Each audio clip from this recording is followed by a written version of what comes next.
Yo! Désolé pour tout ce retard, mais la série dont on va parler aujourd'hui est plutôt assez lourde à regarder. Et en plus, il neige encore dehors.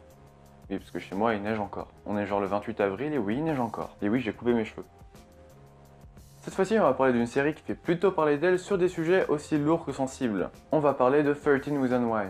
Adaptée du roman éponyme, 13 Reasons Why est une série américaine créée par Brian Yorkey, diffusée depuis le 31 mars 2017 et produite donc par Netflix. Synopsis. Inspiré des best-sellers de Jay Asher, 13 Reasons Why suit Clay Jensen, un adolescent qui découvre sous son porche au retour du lycée une mystérieuse boîte portant son nom. À l'intérieur, des cassettes enregistrées par Hannah Baker, une camarade de classe qui s'est tragiquement suicidée 2 semaines auparavant. Les enregistrements révèlent que la jeune fille dont il était amoureux a décidé de mettre fin à ses jours pour 13 raisons. Clay est-il l'une de ces raisons?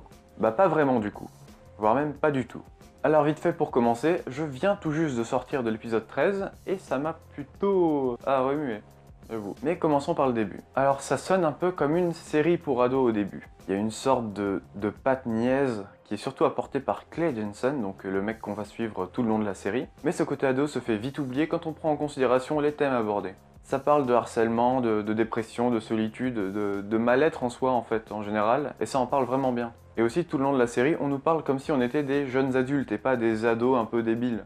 Donc ça c'est bien. Je conseille donc aux personnes dépressives de ne pas regarder cette série, ça pourrait vous rappeler des périodes dérangeantes de votre vie ou alors juste vous mettre mal à l'aise. Mais si vous savez ce qui vous attend, vous pouvez y aller. Du coup cette série est plutôt une bonne réussite. Elle arrive bien à retranscrire ce qu'une personne en phase de devenir dépressif peut ressentir et à quel point quelque chose en apparence futile peut provoquer le chaos dans la vie de quelqu'un. Un petit exemple tout con, genre le lendemain t'arrives au lycée.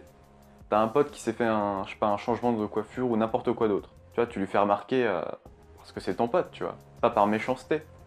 Et bien peut-être que cette petite remarque, le mec va s'en souvenir tous les soirs, et tous les soirs il va remarquer un peu ce défaut que tu as mis en lumière, et ça va peut-être être le début d'un mal-être. C'est un exemple un peu con, mais ça peut toujours blesser. Cette série est donc composée de 13 épisodes. Chaque épisode, Hannah raconte par le biais d'une cassette audio une des raisons qui l'ont poussée au suicide. Clay reçoit donc ces cassettes et l'on suit donc la suite des événements après sa mort, ce qui va nous permettre de suivre le deuil des différents personnages. Les personnages qui sont donc le pilier de l'histoire peuvent se révéler autant lâches que détestables, mais avec les événements, certains peuvent remonter dans notre estime, voire susciter de la peine ou de la pitié. Zach, donc l'acteur Ross Butler, qui est un acteur qui joue également dans Riverdale, a l'air encore une fois de nous dire que tous les rôles qu'il arrivera à trouver, ce sera en tant que mec populaire qui fait chier les autres. Mais dans cette série, son rôle est beaucoup plus subtil. Au début, on l'associe au groupe des connards, ceux qui sont majoritairement responsables du suicide d'Anna, mais au fur et à mesure, on se rend compte que lui aussi se sent seul. J'ai même eu de la peine pour lui à un moment. Mais c'est pas la seule fois où ça arrive dans cette série. Malgré les 13 épisodes présentés, la fin nous laisse un tas de questions en suspens que je ne vous dirai pas justement pour ne pas vous spoiler. Le fait d'avoir enregistré des cassettes pour ensuite les faire écouter aux diverses personnes concernées, c'est une très bonne idée, non seulement pour qu'ils se rendent compte du mal qu'ils auraient pu faire, sans parler des problèmes judiciaires qui vont arriver juste après ça, mais aussi ça nous permet d'être encore plus proche d'Anna. Déjà que ce procédé est très cool, déjà vu qu'on développe de l'empathie, et aussi c'est beaucoup plus efficace que si les personnages de 13 Reasons Why nous racontaient leurs souvenirs d'Anna.